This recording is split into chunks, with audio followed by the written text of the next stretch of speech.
आज की ताजा खबर पावर स्टार पवन सिंह के छोटे भाई ऋतिक सिंह ने खेसारी लाल के बारे में कह दी बड़ी बात। दरअसल पावर स्टार पवन सिंह के छोटे भाई ऋतिक सिंह ने जनवरी की 1 तारीख को ही एक गाना गाया है।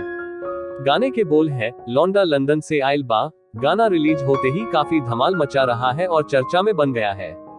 और एक वजह यह भी है कि आजकल भोजपुरी के सिंगर एक दूसरे के रिहायशी इलाकों को टारगेट करके गाने के गा रहे हैं, जिससे अंदर ही अंदर आपसी मतभेद हो रहा है कलाकारों में। अभी हाल ही में एक गाना आया था मुर्गिया आरा से आइल बा, तो कहीं ना कहीं इसमें सुपरस्टार पवन सिंह को भी टारगेट किया गया है, क्योंकि वह पवन सिंह आरा जिला के ही रहने वाले हैं। लेकिन ऋतिक सिंह ने अपने जवाब में यही कहा कि मैंने गाना लौंडा लंदन से आइल बा इसके लिए गया है क्योंकि लंदन दूसरा देश हो गया, इसमें मैंने किसी कलाकार को टारगेट नहीं किया है और मैं यह सब चीजों में रहता भी नहीं हूँ।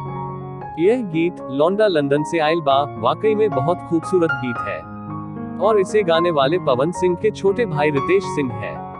और कहीं ना कहीं यह भी माना जा रहा है कि आगे चलकर यह भी स्टारों में अपने नाम को जोड़ लेंगे। हालांकि यह अभी उनकी शुरुआत है, मगर कोई बात नहीं, अच्छी है। इसी तरह से मेहनत करते रहेंगे तो गाने और भी अच्छे अच्छे गाएंगे और धीरे धीरे पब्लिक के मन में अपनी जगह बना ही लेंगे। अगर बात की जाए इस गाने के मुख्य कलाकारों की, तो इसमें पावर स्टार पवन सिंह के छोटे भाई ऋतिक सिंह के साथ खेसारी लाल की टैटू वाली गर्ल, जो कि हाल ही में बहुत फेमस हुई थी, सौम्या पोखरेल भी नजर आ रही है।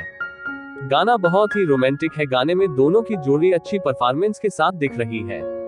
हालांकि सौम्या को लेकर भी पब्लिक के मन में कई सारे सवाल पैदा हो रहे हैं कि खेसारी लाल को इतना मानने वाली लड़की, जिसने अपने बॉडी में खेसारी लाल का टैटू बनवाया, वह पवन सिंह की टीम में आ गई, इसका क्या मतलब निकलता है। ऐसी बातें काफी इंडस्ट्रीज में उड़ रहे हैं, मगर हम इन सब पर ध्यान ना देते हुए गाने के बारे में बात करते हैं। तो दोस्तों, गाने को आप अपना प्यार दें। आप पवन सिंह के फ्रेंड हैं तो पवन सिंह के भाई को भी अपना सपोर्ट करें, ताकि आगे चलकर वह भी बड़े कलाकार बन सके।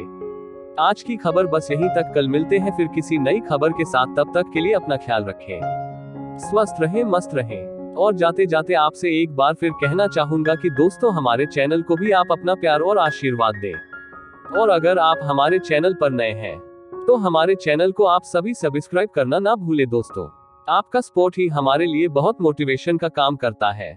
इसी को देखकर हम मोटिवेट होते हैं, ताकि आगे भी नए नए वीडियो और जानकारियां आपके लिए लाते रहे। तो चलिए दोस्तों, मिलते हैं कल 11 बजे। तब तक के लिए नमस्कार, धन्यवाद।